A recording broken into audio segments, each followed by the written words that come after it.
Welcome back to the channel, everybody. My name's Artie with CoinCasso, and this is Bitcoin Today. We go over the top cryptocurrency prices, we do a brief analysis on Bitcoin, and we go over the top cryptocurrency news over the past 24 hours. So if you want to stay up to date every single day on everything cryptocurrency, this is going to be your number one resource. In today's episode, we go over financial institutions buying into crypto, discussing the XRP lawsuit, Bitcoin's price volatility, and market rebounds since the coronavirus. Roll that intro.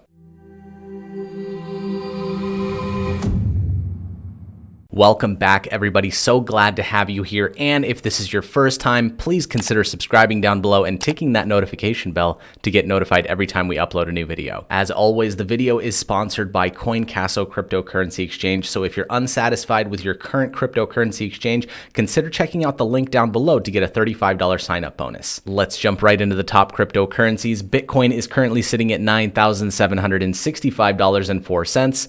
up 0.9% from yesterday. Ethereum up 0.5% at $244.10. EOS also up 0.5% at $2.76. And Litecoin, the only one that's down, 0.07% at $46 flat. Now let's jump into TradingView to see if I can predict the future of Bitcoin. Now, if you've been watching my videos for any amount of time, you've seen me talk about this downwards trend that we've been in overall since June 2019. But since the coronavirus crash, we have been on a really nice uptrend. And also currently I've been talking about the make it or break it moment that we're dealing with right now. Now let's take it in a little bit closer and look at this segment right here. Now I've taken it into the 4-hour chart. This is still that uptrend that I'm talking about. This is the lower support channel and this is the upper resistance channel. This right here is the upper channel of that downwards trend that I was talking about earlier. And this line right here is the key resistance and support level that we've been hitting numerous times over the last year. Now, like I discussed yesterday, we did break out of this upwards trend right here, but just for a moment, and then it came back in. We did play with the support line one more time right here, but we still are on an upwards climb. Now, I know this uptrend is a very, very steep climb, and to maintain this, we need to get some rapid growth very, very quickly. Two levels of support that I want to keep in mind for everyone listening here. If we do break through this lower support channel, this $9,300 mark is going to be the next support level. If it breaks through that, then this next channel is going to be the support level. So on the downside of your investments in Bitcoin, over the next week, you're looking at a maximum low of 8,500. But me being an optimist, I think we're still going to play in this upwards channel, but we do need to make some moves quite quickly, because if it keeps trading sideways like this, within 2 days, we will break through this lower support channel. If we currently stay at the price that we're at over the next few days, on June 12th, we will officially break through this lower channel.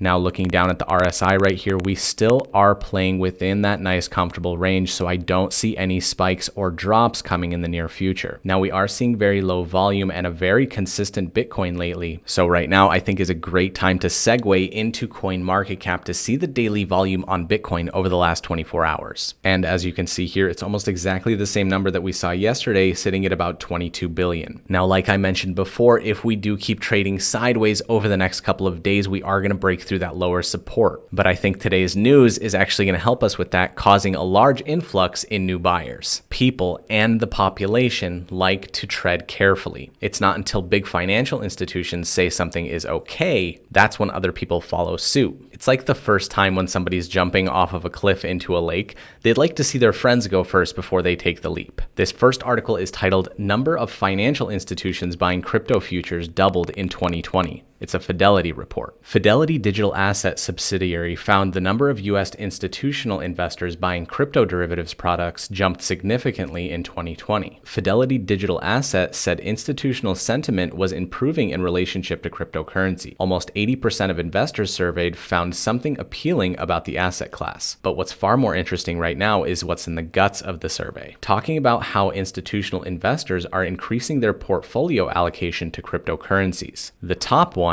unsurprisingly, being Bitcoin. It goes on to say 22% of US respondents invested in digital assets, which is a substantial increase relative to 9% of the US investors surveyed in 2019. The survey, which took place between November and March, spoke to 774 194 institutions in the US and Europe, with 393 coming directly from the US. That means around 86 US institutions traded crypto futures this year, compared to the 40 in 2019. Boston-based Fidelity Investments is one of the largest asset managers in the world. In a press release, it claims to have more than $7.9 trillion worth of client assets under administration. In 2018, it unveiled its digital asset wing to provide custody and trade execution services for US-based institutional investors. In December last year, it set up a new entity to service institutions in Europe as well. Still, the survey did not specify what led US institutional investors to up their exposure to crypto futures. A report on Crypto Compare last week that found crypto derivatives trading volume soared to $602 billion in May, a new all-time high. Options contracts in particular appeared to show the biggest increase compared to the month before. Having huge financial institutions like this get into the cryptocurrency space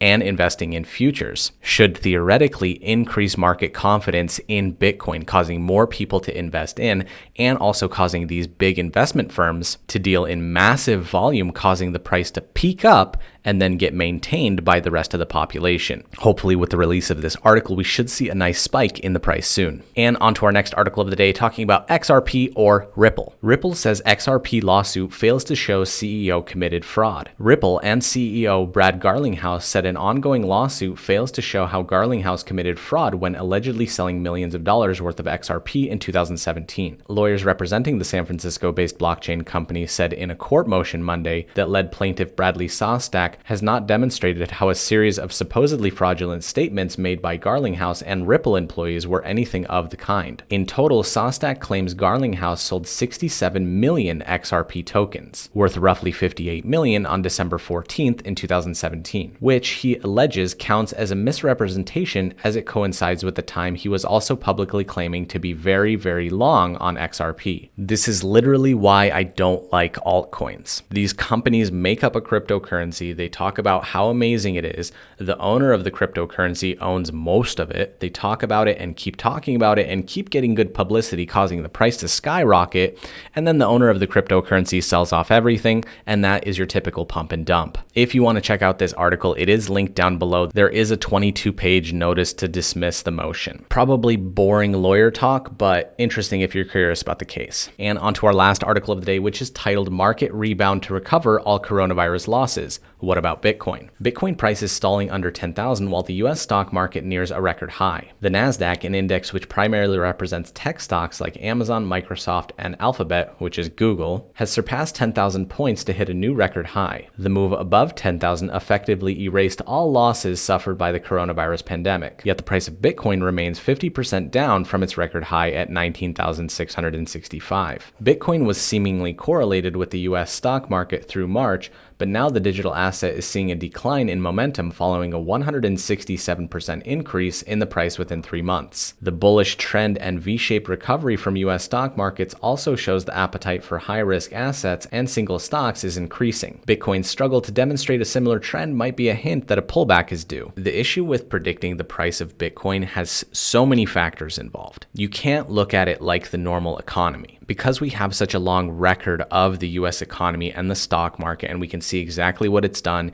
in different situations, whether it's a health crisis, whether it's an economic collapse, whether it's the housing bubble bursting, all of these things can be put into a computer, created in an algorithm to show what the market might do in the future. Bitcoin is too young, and there actually is no commerce behind it. So when we see huge market fluctuations, it's usually due to huge buyers like whales buying and selling. Obviously, we did get affected by the coronavirus and saw that big drop, and that's because the entire global economy had crashed. So taking into consideration historical trends, market confidence, the actual state of the economy, news and PR about cryptocurrencies, the effectiveness of cryptocurrencies in the future, and having more people adopt the technology, having it grow towards being an actual global currency. These are just a few things that need to be at the right level for people to have confidence in Bitcoin, causing it to grow. Me personally, I am very optimistic about Bitcoin in the future, but currently it is a very volatile asset. And I think people know this because recently the amount of Bitcoin Bitcoin actually held on exchanges has decreased. Now, if you're unaware, you can actually take your Bitcoin and put it in a personal wallet. Some people have it on their phone, some people have a Ledger Nano X, but people can take their Bitcoins out of the exchange so they're not in circulation. The reason they do this is because they believe it will be worth something in the future. So they put it in their personal wallet to hold for 10 to 15 or 20 years. At that time, that's when I believe that Bitcoin's going to be worth a lot of money. But the people that leave their Bitcoin on exchanges are all about day trading and seeing if they can make money off the market fluctuations. I'd love to know your guys' opinion. Are you a long hold on Bitcoin, or do you like to day trade? Let me know down below in the comments. Thank you so much for joining me today, and we will see you back here tomorrow for all the cryptocurrency updates.